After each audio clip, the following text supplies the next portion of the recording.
Hello everyone, welcome to my tech Abhyasika YouTube channel. Friends, आजच्या क्लासमध्ये आपण पाहणार आहोत what is DevOps stages and agile methodology. आणि यामध्ये मी पार्टनुसार मी व्हिडिओ बनवणार आहे. आणि यामध्ये आपण पाहणार आहोत की डेव्हऑप्स कशा पद्धतीने आलं, की डेव्हऑप्सचा कॉन्सेप्ट कशा पद्धतीने आलेला आहे. तर यामध्ये मागच्या क्लासेसमध्ये आपण काय केलं होतं की डेव्हलपर जो आहे तो कोड लिहितो. कोड लिहिल्यानंतर त्याला बिल्ड केला जातो. बिल्ड केल्यानंतर त्या कोडला टेस्ट केला जातो. टेस्ट केल्यानंतर त्या कोडला QA टीम जवळ पाठवला जातो क्वालिटी ॲश्युरन्ससाठी, क्वालिटी चेकसाठी की ज्या गोष्टी याच्यामध्ये व्हायला पाहिजे त्या आहे किंवा नाही ह्या ॲप्लिकेशनच्या आतमध्ये. त्यानंतर त्याला डिप्लॉय केला जातो.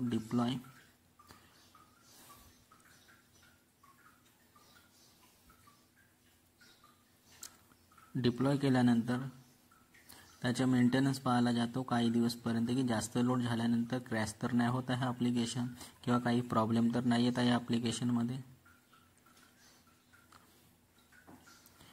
ह्या गोष्टी मेंटेनन्समध्ये पाहायला जातात. त्यानंतर लास्ट स्टेप येते मॉनिटरिंग. आणि मॉनिटरिंगमध्ये ह्या सर्व गोष्टी आपण मॉनिटरिंगमध्ये सर्व गोष्टी चेक केल्याच्या मॉनिटर करतात त्यामध्ये. तर ह्या गोष्टी सर्व आपण मागच्या क्लासमध्ये पाहिलं होतं. तर ह्या गोष्टी आतापर्यंत होत होत्या. आता मी डेव्हऑप्सवर नाही आलो. याला डेव्हऑप्स नको समजा. आतापर्यंत आपण नॉर्मल सिनेरिओ बद्दल पाहत आहे. ह्या डेव्हऑप्सच्या पहिलेचा कॉन्सेप्ट आहे. तर डेव्हऑप्सच्या कशा पद्धतीने कॉन्सेप्ट आला त्या स्टेप मी यामध्ये सांगत आहे की डेव्हऑप्सच्या पहिलेचा कॉन्सेप्ट कसं होता आणि डेव्हऑप्स मग कशा पद्धतीने आला. तर डेव्हऑप्सच्या पहिले जो कॉन्सेप्ट होता तो होता मॅन्युअली. तर कोणतं पण ॲप्लिकेशन बनवायचं तर ह्या स्टेप होत होत्या. तर यालाच आपण सॉफ्टवेअर डेव्हलपमेंट लाईफ सायकल म्हणतो, म्हणजे SDLC, जे की आपण मागच्या क्लासमध्ये ह्या सर्व गोष्टी डिस्कस केल्या होत्या. की एक सॉफ्टवेअर बनवायची ही एक प्रकारची लाईफ सायकल आहे, की कशा पद्धतीने सॉफ्टवेअर बनतो हे त्याची एक लाईफ सायकल आहे.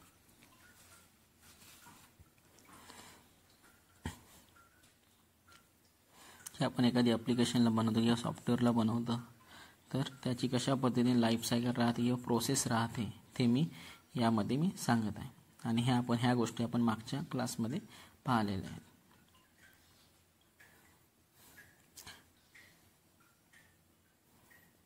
तर ही आहे SDLC, सॉफ्टवेअर बनवायची पद्धत, सॉफ्टवेअर डेव्हलपमेंट लाईफ सायकल. फुल फॉर्म पण लिहून देता यामध्ये SDLCचा, सॉफ्टवेअर डेव्हलपमेंट लाईफ सायकल, जे की आपण मागच्या क्लासमध्ये पाहिलं आहे.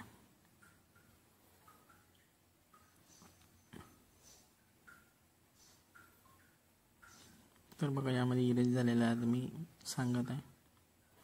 तर आता पहा की या पद्धतीने सर्व काम होतो की डेव्हलपर आणि या कामाचे दोन पार्ट्स पडतात, डेव्हलपमेंट आणि ऑपरेशन. तर डेव्हलपमेंटमध्ये कोणता पार्ट येतो तर पहा कोणत्या स्टेप येतात डेव्हलपमेंटमध्ये. तर डेव्हलपर, बिल्ड, टेस्ट आणि QA हा सर्व काम होतं डेव्हलपमेंट साईडला. ह्या सर्व कामाला डेव्हलपमेंट म्हणतो किंवा डेव्हलपर म्हणतो. आणि यामध्ये ॲप्लिकेशन बनल्यावर यामध्ये हा डेव्हलपमेंटचं काम झाल्यावर इथे ॲप्लिकेशन बनल्यानंतर डिप्लॉय केला क्लायंट साईडला जाऊन, त्याच्या सर्व्हरवर ॲप्लिकेशनला डिप्लॉय केला, प्रॉपरली कॉन्फिगर करून दिला, चालवून पण दिला म्हणजे रन करून दिला, त्याला लाईव्ह पण करून दिला. आता जो पण ॲप्लिकेशन याला चालवत आहे याला तो ॲक्सेस करत आहे. आता तो क्लायंट साईडनी चालत आहे. तर त्याचं मेंटेनन्स, मॉनिटरिंग पण होत आहे. तर कशा प्रकारे डेटा रिझल्ट येत आहे तर या कामाला आपण म्हणतो ऑपरेशन. ऑपरेशनमध्ये डिप्लॉय, मेंटेनन्स अँड मॉनिटरिंग ह्या स्टेप्स येतात. तर डेव्हलपमेंटमध्ये या प्रकारचे स्टेप येतात, डेव्हलपर, बिल्ड, टेस्ट, QA. आणि ऑपरेशनमध्ये डिप्लॉय, मेंटेनन्स आणि मॉनिटरिंग ह्या स्टेप येतात. तर बेसिकली याच्या आतमध्ये दोन पार्ट्स असतात, डेव्हलपमेंट आणि ऑपरेशन. हे दोन काम आपण यामध्ये करतो. ठीक आहे, हे दोन पार्ट्स आहेत. आतापर्यंत काय होत होतं की हा जो आहे सिनेरिओ हा पूर्ण जुना सिनेरिओ आहे, म्हणजे DevOps CIच्या पहिल्याचा हा सिनेरिओ आहे. इथे डेव्हलपमेंट टीम वेगळी होती आणि ऑपरेशन टीम यामध्ये वेगळी होती.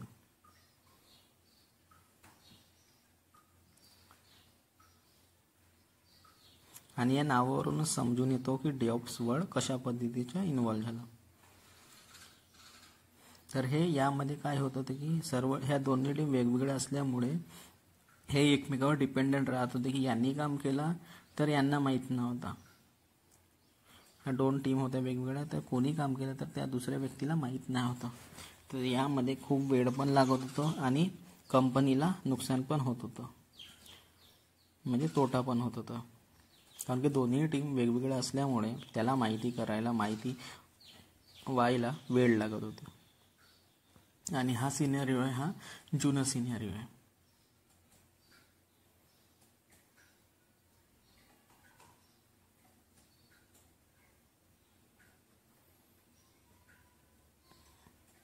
तर यामध्ये दोन्ही टीम वेगवेगळ्या होत्या.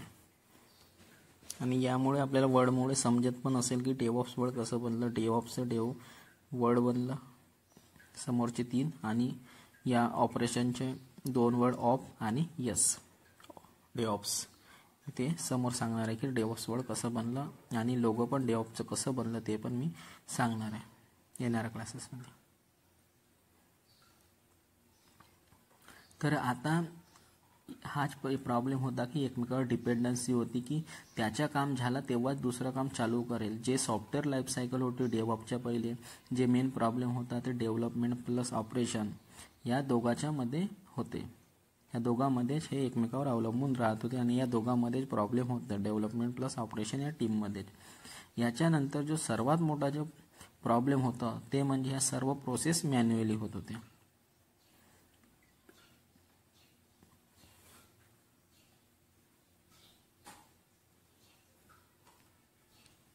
ह्या ज्या प्रोसेस आहेत ह्या सर्व प्रोसेस मॅन्युअली होत होत्या.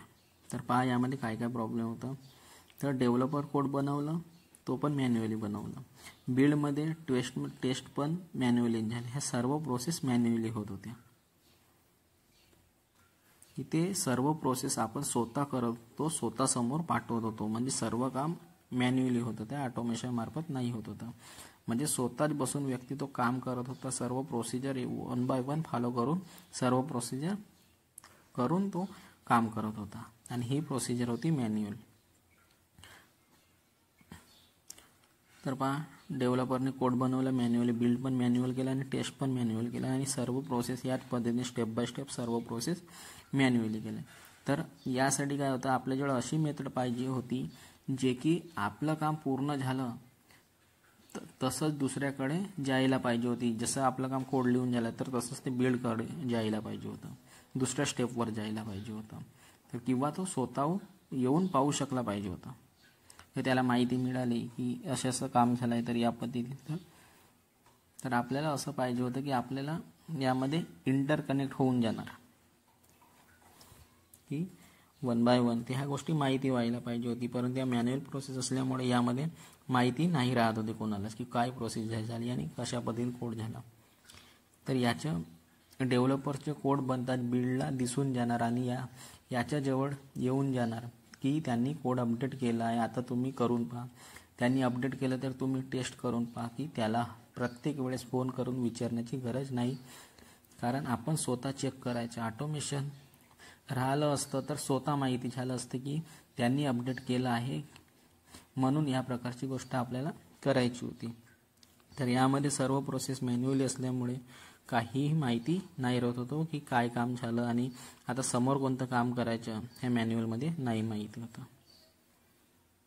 म्हणजे हा खूप मोठा डिसएडव्हान्टेज होता मॅन्युअल प्रोसेसच्या DevOps येण्याच्या पहिले. आणि ह्या DevOps आल्यानंतर ह्या सर्व प्रोसेस इझिली झालेल्या आहेत, कारण की ऑटोमेशन असल्यामुळे सर्व गोष्टी माहिती होतात की काय केलं. जसं एक मोबाईलचे एक्झाम्पल घेऊन घ्या की मोबाईल नव्हता तेव्हा आपल्याला माहीत नव्हतं की कोणता व्यक्ती कुठे आहे, परंतु आता मोबाईल आलेला आहे तर आपल्याला माहीत राहते की हा कोणता व्यक्ती कुठे आहे, किंवा सर्व गोष्टी आपल्याला माहिती राहतात. मोबाईलमुळे ह्या गोष्टी पॉसिबल झाल्या कारण की ऑटोमेशन आलं. ऑटोमेशनचे एक्झाम्पल या पद्धतीने समजा. तर यामध्ये जो मेजर इश्यू होता, तर काय होतं की पहिलेवाला जो सिनेरिओमध्ये इश्यू होता, डेव्हलपमेंट टीम आणि ऑपरेशन टीम आपापसात भांडत होती. यांच्या दोघांमध्ये कोऑर्डिनेशनचं कमी होतं. नंतर याच्यामध्ये सर्वात मोठा हा इश्यू होता की या सिनेरिओमध्ये जे जुनं मेथड होती, यामध्ये त्याला आपण म्हणत होतो वॉटरफॉल मेथड. तर बघा, यामध्ये डेव्हलपमेंट आणि ऑपरेशन टीम वेगवेगळी होती.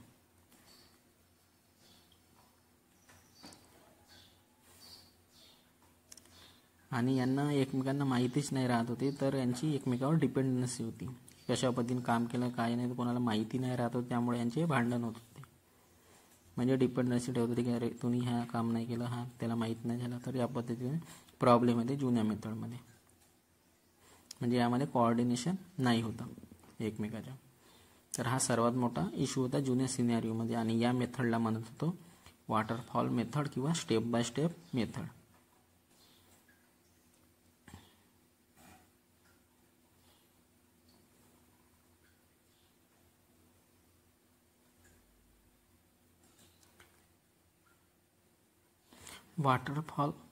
वॉटरफॉल मेथड हाच होता की याच्यामध्ये स्टेप बाय स्टेप आपण काम करत होतो. म्हणजे एक स्टेप पूर्ण जाणार तेव्हाच आपण सेकंड स्टेपवर जाऊ शकतो, अदरवाईज नाही जाऊ शकत होतो.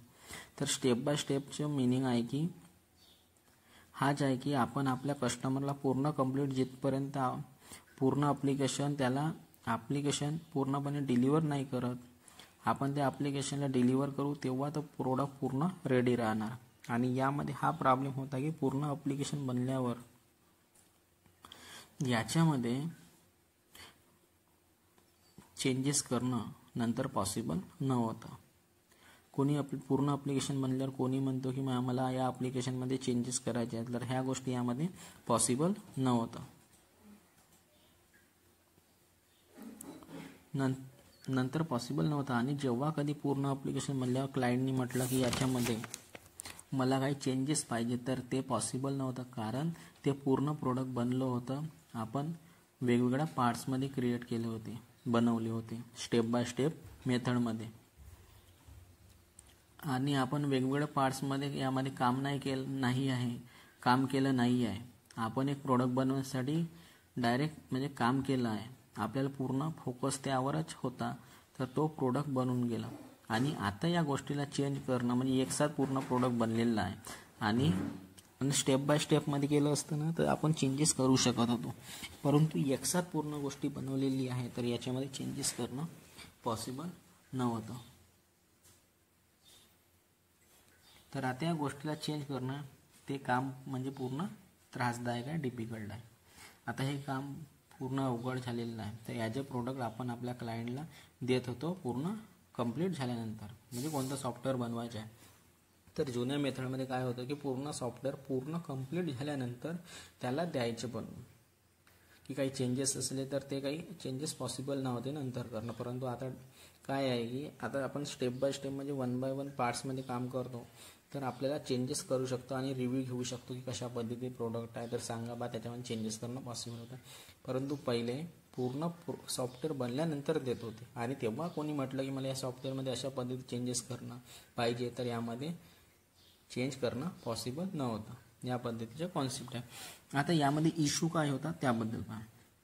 तर यामध्ये हा इश्यू येत होता की यांनी जो पूर्ण काम केला ते आपापसात भांडण पण करत होते, यानंतर हे काम पण करत आहे.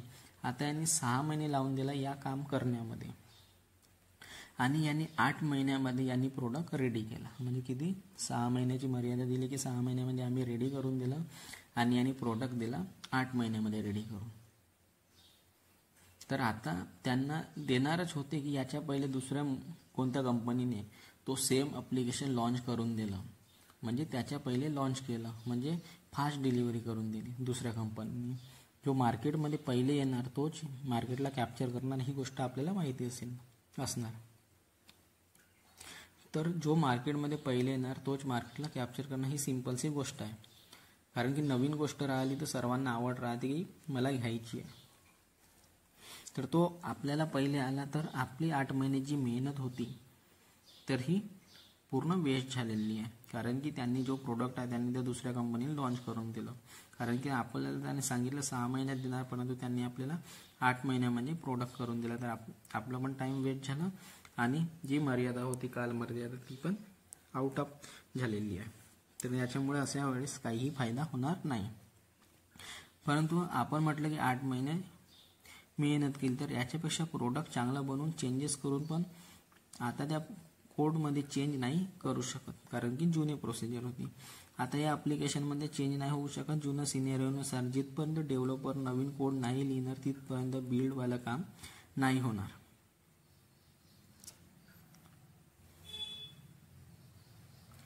आता जेव्हा पूर्ण कोड लिहून झालाय तर आता तो कोड चेंज नाही होणार. आता आपण समोरच्या स्टेपवर आलो तर मागे आपण नाही जाऊ शकत होतो त्यामध्ये.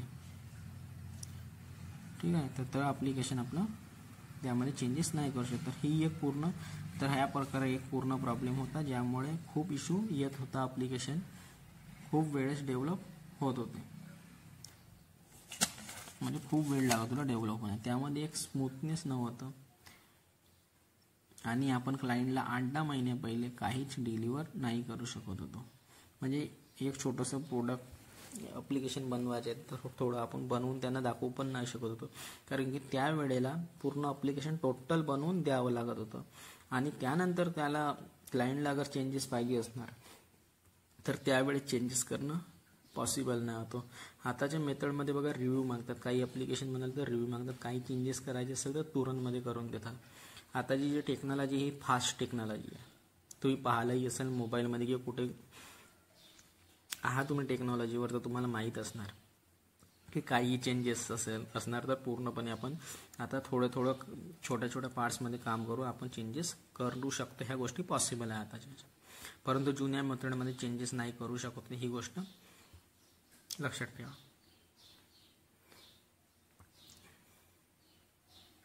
तर बघा आपण तर पहा जुन्या मेथडमध्ये आपण 6 महिने म्हटलं आणि त्या प्रोडक्टला 8 महिने लावले. ठीक आहे, यानुसार आता त्या सॉफ्टवेअरमध्ये चेंजेस करणं पॉसिबल नव्हतं. ठीक आहे, तर या पद्धतीने आणि क्लायंटला आता 8-10 महिन्या पहिलेच काहीच डिलिव्हर नाही करू शकत होतो. तर या प्रकारे यामध्ये इश्यू होते जुन्या मेथडमध्ये. म्हणजे वेळेवर डिलिव्हरी आपण प्रोडक्टची नाही करू शकत होतो आणि चेंजेस करणं पण यामध्ये पॉसिबल नव्हतं.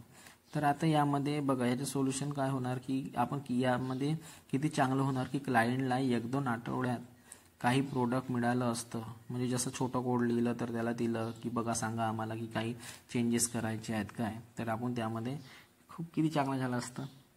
परंतु त्या जुन्या याच्यामध्ये नाही होतं की एकसाथ पूर्ण कंप्लीट प्रोडक्ट बनवल्यावर आपण त्यांना देत होतो. तर जसं आपल्याला एकसाथ जसं पगार मिळतो तर वेगळं वाटतो आणि प्रत्येक महिन्याला पेमेंट मिळालं तर किती खूप चांगला वाटतो. तर या प्रकारे प्रोडक्टमध्ये पण होतं की 8 महिन्यानंतर प्रोडक्ट डिलिव्हर करत आहोत आणि 8 महिने तो क्लायंट वेट करत आहे आणि 8 महिन्या पहिले कोणी दुसरा व्यक्ती किंवा दुसरी कंपनी प्रोडक्ट लॉन्च करत आहे तर त्याला पण आपण काही याच्यामुळे आपला काहीही फायदा नाही आहे.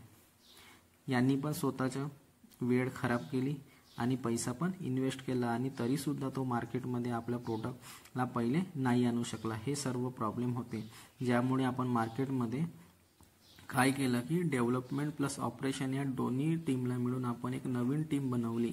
या सर्व इश्यूमुळे आपण मार्केटमध्ये दोन्ही टीमला काय केलं यामध्ये एकत्र केलेलं आहे या अशा इश्यूमुळे. कारण की एक टीमनं काम केलं तर दुसऱ्या टीमला माहिती नव्हते आणि याच्यामुळे यांचे भांडण पण होते आणि ते योग्य वेळेस म्हणजे ज्या वेळेमध्ये सॉफ्टवेअर पाहिजे होतं किंवा ॲप्लिकेशन पाहिजे तो मिळत नव्हता. तर याच्यासाठी काय केलं की याच प्रॉब्लेमचं सोल्युशन म्हणून डेव्हलपमेंट प्लस ऑपरेशन या दोन्ही टीमला मिळून आपण एक नवीन टीम बनवली, याला म्हणतो डेव्हऑप्स. बघा आता या दोन्ही वर्डची मी सांगतो कशा पद्धतीने आहे. डेव्हऑप्स म्हणजे डेव्हलपमेंटच्या डेव आणि ऑपरेशनच्या ऑप्स ओपी आणि लास्टमधला एस, म्हणजे यामुळे हा डेव्हऑप्स वर्ड बनलेला आहे. बघा यामध्ये सांगत आहे ऑपरेशनच्या OP आणि लास्टच्या S ऑपरेशन म्हणजे equal to DevOps. Dev plus ops equal to DevOps. या पद्धतीने हा वर्डचा इन्व्हॉल्व झालेला आहे. तर आता हा DevOps वर्ड समजला असेल कशा पद्धतीने कॉन्सेप्ट आला. तर या दोन्ही टीमला यामध्ये आता एकत्र केलेलं आहे. तर आता यामध्ये पहा डेव्हलपमेंट टीममध्ये कोणते स्टेप्स होते आणि ऑपरेशन टीमच्या स्टेप्सला यामध्ये आता ॲड करा.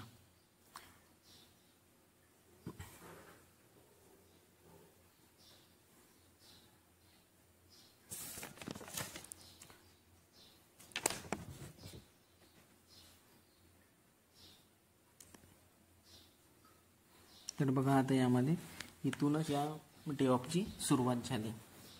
या दोन्ही टीम मिळाल्या तेव्हा हा डेव्हऑप्स वर्ड बनलं आणि दोन्ही टीम मिळाल्या तेव्हाच या डेव्हऑप्सच्या कॉन्सेप्टची सुरुवात झाली.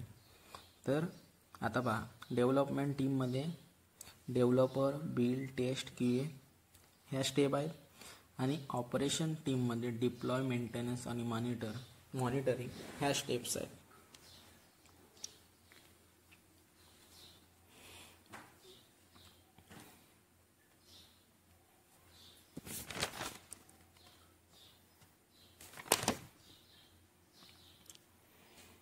डिप्लॉय, मेंटेनन्स आणि मॉनिटरिंग ऑपरेशन टीम. आणि आता वर्ड समजलं असेल की डेव्हऑप्स वर्ड कशा पद्धतीने इन्व्हॉल्व झालेला आहे, म्हणजे डेव्हऑप्स वर्डचे शोध कशा पद्धतीने लागलेला आहे की डेव्हऑप्स वर्ड कशा पद्धतीने बनवलेला आहे. डिप्लॉय, मेंटेनन्स आणि मॉनिटरिंग. तर ह्या डेव्हऑप्स म्हणजे डेव्हलपमेंट टीमचे हे स्टेप्स आहेत आणि ऑपरेशन टीमच्या ह्या वाल्या स्टेप्स आहेत. तर बघा आता या पद्धतीने कसं झालं.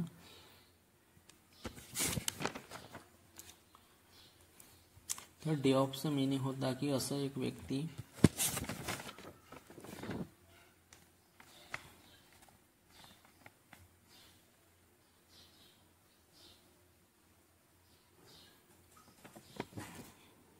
ते पहा कशा पद्धतीने. तर बघा या पद्धतीने डेव्हऑप्स वर्डचा शोध लागला डेव्हऑप्स. तर ह्या गोष्टी आता आपल्याला समजल्या असणार की डेव्हऑप्स वर्ड कशा पद्धतीने डेव्हऑप्स वर्डचा कशा पद्धतीने शोध लागलेला आहे किंवा डेव्हऑप्स वर्ड कशा पद्धतीने क्रिएट झाले आहे. डेव म्हणजे डेव्हलपमेंट, ऑप्स म्हणजे ऑपरेशन आणि या सर्व मिळून वर्ड बनलेला आहे डेव्हऑप्स.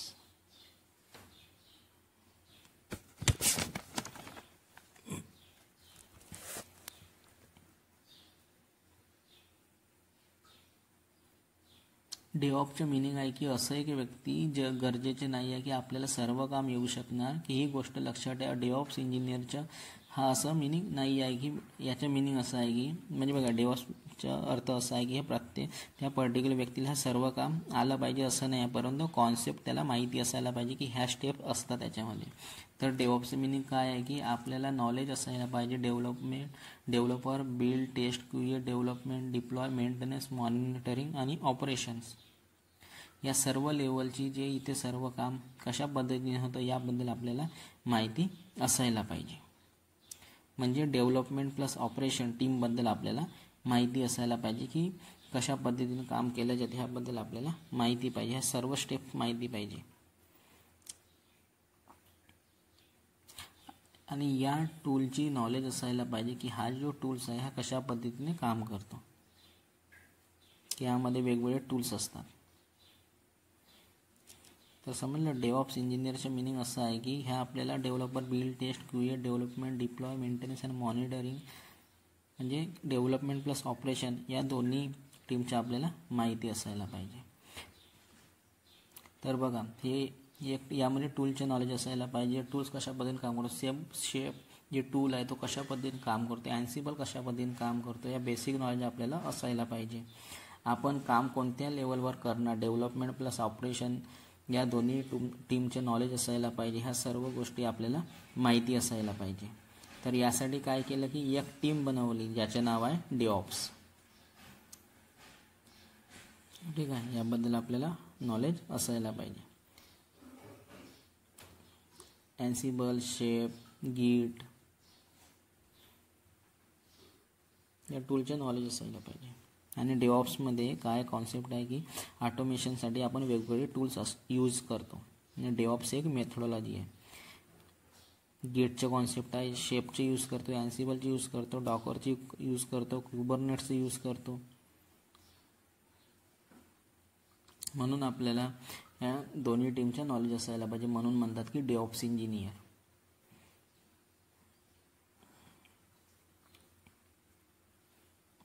तर या पद्धतीचे कॉन्सेप्ट आहे डेव्हऑप्सचा. तर आता पहा मी यामध्ये कशा पद्धतीने जो डेव्हऑप्स आलेला आहे याबद्दल मी सांगत आहे.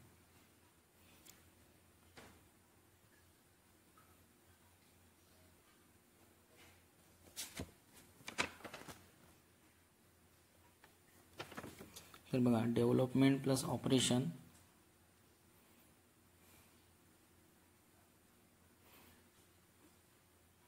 या गोष्टीचं आपल्याला नॉलेज असायला पाहिजे डेव्हऑप्स इंजिनियरला, की याच्यामध्ये कोणत्या टर्म आहेत डेव्हलपमेंट प्लस ऑपरेशन टीममध्ये, आणि याच्याचमुळे क्रिएट झालेला आहे डेव्हऑप्स. ज्या व्यक्तीला डेव्हलपमेंट प्लस ऑपरेशन या दोन्ही टीमचे नॉलेज आहे त्याला आपण म्हणणार डेव्हऑप्स. फक्त नॉलेज असायला पाहिजे की ह्या स्टेप्स असतात. तर फ्रेंड्स, या व्हिडिओमध्ये एवढंच. Bye bye.